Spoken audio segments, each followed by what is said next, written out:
የኢራን ጦርነት ተባብሶ ሲቀጥል እስካሁን በኢራን በኩል 800 የሚጠጉ ሰዎች መገደላቸው ተነገረ።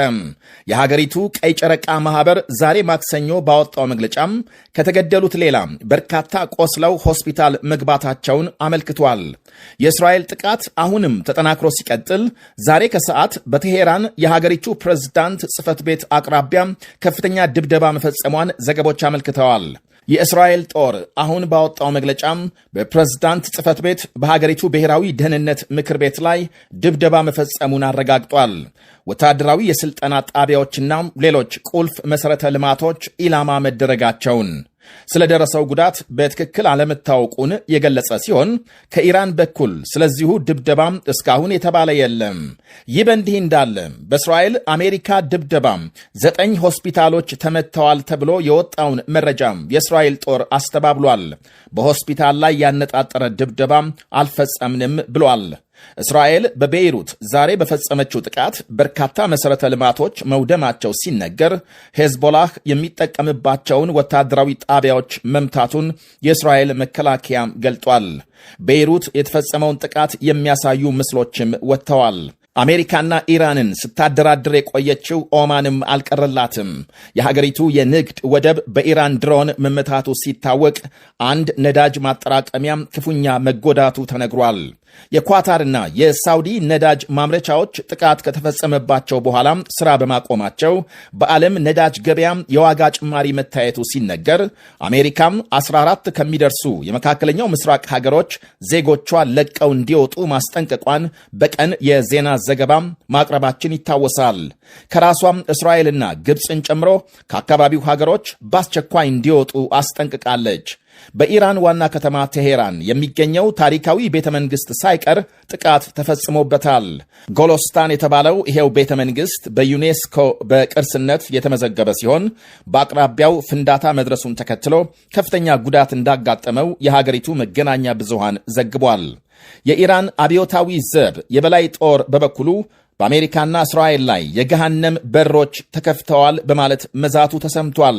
የበላይ ጦሩ ቃል አቀባይ ለሀገራቸው መገናኛ ብዙሃን በሰጡት ቃል በአሜሪካና እስራኤል የሚፈጸመው የአጸፋ እርምጃ ተጠናክሮ እንደሚቀጥል አስጠንቅቀዋል። የአሜሪካ መጠለያ በሆኑ የቀጠናው ሀገሮች ላይ የተጀመረው መጠነ ሰፊ ጥቃትም ይቀጥላል ብለዋል። ይህ በእንዲህ እንዳለ ሩሲያም ወደ ኢራን የምትልከው ከፍተኛ የጥራጥሬ ንግድ በጦርነቱ ሳቢያ መቋረጡ ስጋት ላይ እንደጣላት ይነገራል።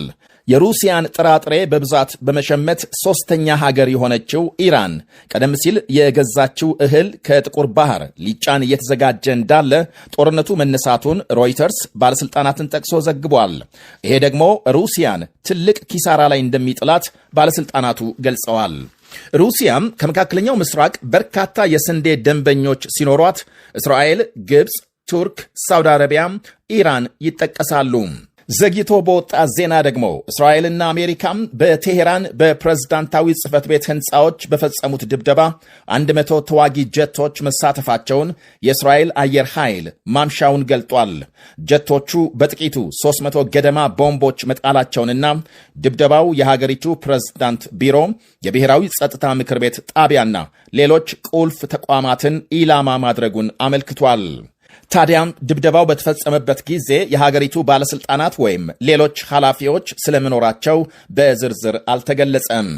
ታይምስ ኦፍ ኢዝራኤል ያወጣው አንድ መረጃ ደግሞ የሞሳድ አባላትን ጨምሮ የእስራኤል ልዩ ኃይሎች ከትላንት ምሽት ጀምሮ ቴሄራን ውስጥ ልዩ ተልዕኮ እየፈጸሙ መሆናቸውን አመልክቷል።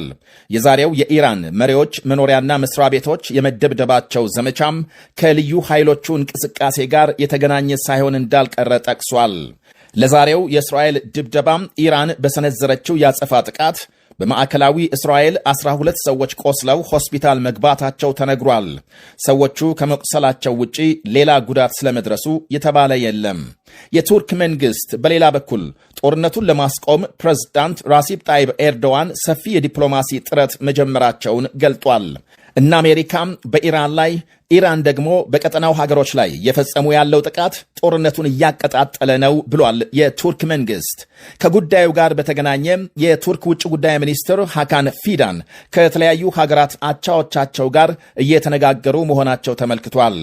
ቻይናም በተመሳሳይ በኢራን ላይ የሚፈጸም ጥቃት በአስቸኳይ እንዲቆም በመጠየቅ ለመጀመሪያ ጊዜ ድምጿን አሰምታለች። የቻይና ውጭ ጉዳይ ሚኒስትር ዋንግ ይ ከእስራኤል አቻቸው ጌዲዮን ሳር ጋር ባደረጉት ውይይት ኃይል በፍጹም ተፈጥሮ የነበረውን ችግር ሊያስወግድ አይችልም ብለዋል። ከዚያ ይልቅ መቋጫ የሌለው ዘላቂ ጠላትነት የሚፈጥር በመሆኑ በአስቸኳይ እንዲቆም ጠይቀዋል። ዓለም አቀፍና ቀጠናዊ ችግሮች በሰላምና በንግግር ሊፈቱ ይገባል የሚል እምነት ቻይናም አላት ብለዋል። በጉዳዩ ላይ የቻይና ውጭ ጉዳይ ሚኒስትር ከሩሲያና ከሌሎች ባለስልጣናት ጋር መምከራቸው ታውቋል። በተመሳሳይ የፈረንሳይ ፕሬዝዳንት ኢማኑኤል ማክሮን ከተለያዩ የቀጠናው ሀገራት መሪዎች ጋር የተናጠል ውይይት ማካሄዳቸው ታውቋል። ማምሻውን ማክሮን ከቆጵሮስ፣ ሊባኖስ፣ ኳታር፣ ከተባበሩት አረብ ኤሚሬትስና ከሌሎችም መሪዎች ጋር በቀጠናው ስለተፈጠረ ቀውስ ሰፊ ምክክር ማድረጋቸውን ባለስልጣናት ገልጸዋል። ፈረንሳይ ኢራን በባሕረ ሰላጤው ሀገራት ላይ የምትፈጽመውን ጥቃት አውግዛም በዚያ ያሉ ጥቅሞቿን ለማስጠበቅ አስፈላጊውን እርምጃ ትወስዳለች ሲሉ ማክሮን በትላንትናው ዕለት መግለጻቸው ይታወሳል። ብሪታንያ ደግሞ የጦር ሰፈሯ ወደሚገኝበት ቆጵሮስ ተዋጊ ሄሊኮፕተሮችና የጸረ ድሮን መሳሪያዎች መላኳን ጠቅላይ ሚኒስትር ኪር ስታርመር ምሽቱን አስታውቀዋል። ብሪታንያም እርምጃውን የወሰደችው የኢራን ሚሳኤል ቆጵሮስ ላይ መውደቁን ተከትሎ ነው ተብሏል። ስታርመር ሀገራቸው በእስራኤል አሜሪካ ጥቃት እንደማትሳተፍ ግልጽ ማድረጋቸውን ተከትሎ ነው መሳሪያም ወደ ቆጵሮስ መላካቸው የተሰማው። የእስራኤል የሊባኖስ ዘመቻ ተጠናክሮ ሲቀጥል በዚያ የሚገኝ ኤምባሲዋን መዝጋቷ ታውቋል።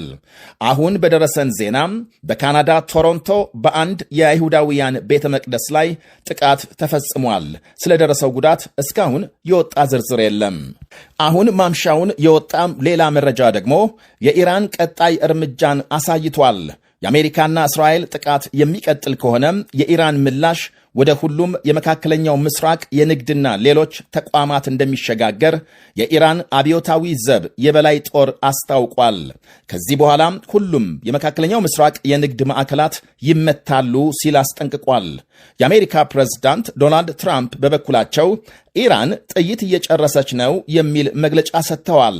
ትራምፕ ከአንድ የሀገሪቱ መገናኛ ብዙሃን ጋር ባካሄዱት ቃለ ምልልስ ከ3 ቀናት የሚሳኤልና የድሮን ጥቃት በኋላ የኢራን ጦር ጥይት እየጨረሰ ነው ብለዋል።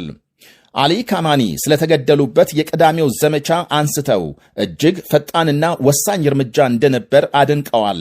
49 ቁልፍ መሪዎች መገደላቸውን በመግለጽ በጣም ስራ የሚፈልጉ ብቃት ያላቸው ሰዎች አሉ ብለዋል። በቀጣይ ለኢራን መሪነት የታጩ መኖራቸውን በጠቆሙበት አስተያየታቸው